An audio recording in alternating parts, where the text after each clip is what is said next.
Halo Bapak Ibu, selamat datang kembali di channel Belajar dan Berbagi. Pada kesempatan kali ini saya akan kembali memberikan soal-soal latihan sebagai persiapan pretest PPG dalam jabatan tahun 2022 sesuai dengan kisi-kisi untuk seluruh guru mata pelajaran dan juga untuk semua tingkatan.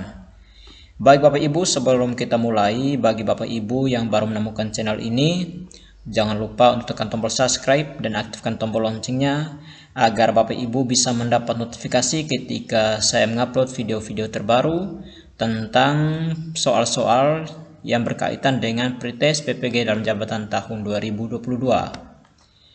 Baik Bapak Ibu, sekedar informasi, banyak soal FR yang saya peroleh untuk channel ini. Namun setiap video akan saya bahas 5 soal, akan saya berikan 5 soal. Soal-soal selanjutnya akan saya posting pada video-video berikutnya. Oleh karena itu, jangan sampai ketinggalan Bapak Ibu, silahkan tekan tombol subscribe dan aktifkan tombol loncengnya.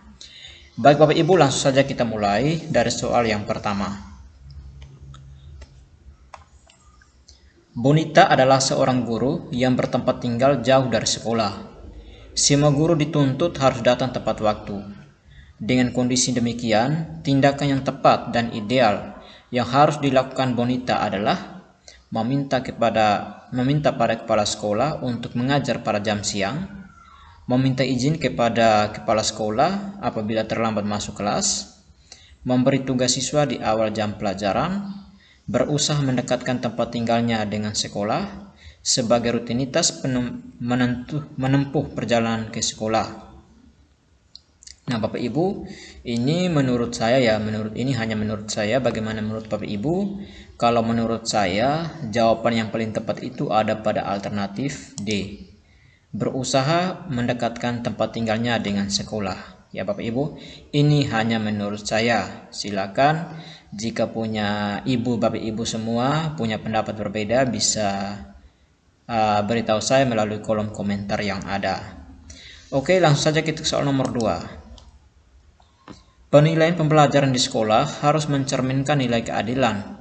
Pencerminan nilai keadilan yang dimaksudkan adalah menilai penguasaan materi pembelajaran, menilai penguasaan keterampilan siswa, penilaian menggunakan soal esai, penilaian menggunakan soal objektif, menilai segala aspek kemampuan siswa. Jadi Bapak Ibu, menurut saya ini jawabannya ada pada alternatif E, menilai segala aspek kemampuan siswa. Baik, kita ke soal nomor 3. Pak Babe seorang guru muda yang akan melakukan penelitian tindakan kelas, penelitian PTK, terkait penerapan model pembelajaran pada siswa SMP. Dalam proses penerapan model tersebut, Pak Babe melakukan 3 kali siklus. Dalam pelaksanaannya, Pak Babe menggunakan siklus Kemis dan Taggart. Penempatan siklus Kemis dan Taggart dalam pelaporan PTK dapat diuraikan dengan urutan titik-titik. Ya. Observasi, pelaksanaan, refleksi atau perencanaan.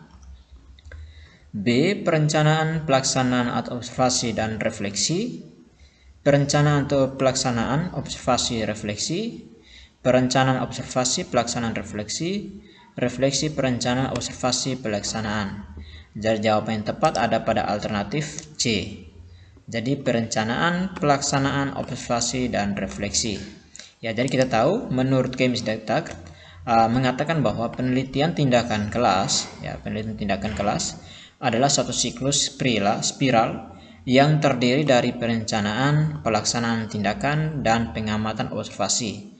Dan terakhir adalah refleksi, yang selanjutnya mungkin diikuti dengan siklus spiral berikutnya. Jadi tahapnya adalah mulai dari perencanaan, sebenarnya ada refleksi awal ya. Dalam teorinya itu ada refleksi awal, baru diikuti dengan perencanaan dan pelaksanaan, setelah itu observasi, dan terakhir refleksi akhir. Ya. Jadi mulai dari perencanaan hingga refleksi. Oke Bapak Ibu, soal nomor 4. Doni adalah salah satu siswa yang pandai di kelas. Pada suatu saat, Doni mengalami kesulitan dalam membayar uang sekolah dan uang untuk mengikuti ujian sekolah karena usaha orang tuanya mengalami penurunan. Jika Anda sebagai guru, apa yang harus Anda lakukan?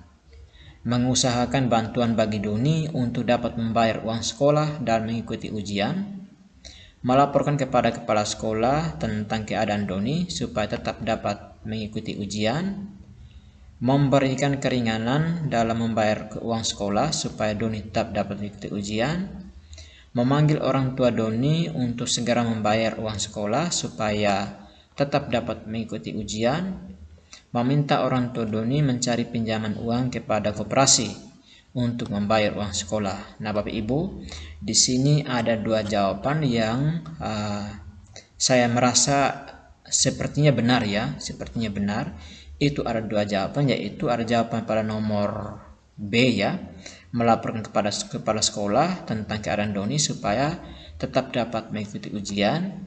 Lalu yang kedua itu memanggil orang tua Doni untuk segera membayar uang sekolah supaya tetap dapat mengikuti ujian. Nah, tetap di sini saya lebih ke alternatif D, ya, memanggil orang tua Doni untuk segera membayar uang sekolah supaya tetap dapat mengikuti ujian. Oke, lanjut ke soal nomor 5, soal yang terakhir. Peraturan di sekolah Anda menyatakan bahwa jam pelajaran dimulai pukul 7.00. Hal yang sebaiknya dilakukan oleh Anda sebagai seorang guru adalah datang sebelum jam 7 menempati atau sesuai ketentuan tata tertib sekolah, datang sebelum jam 7 agar tidak terlambat masuk ke dalam kelas, datang sebelum jam 7 untuk menyampaikan materi pembelajaran, datang sebelum jam 7 untuk ikut memantau kehadiran siswa, datang sebelum jam 7 untuk mengoreksi pekerjaan siswa.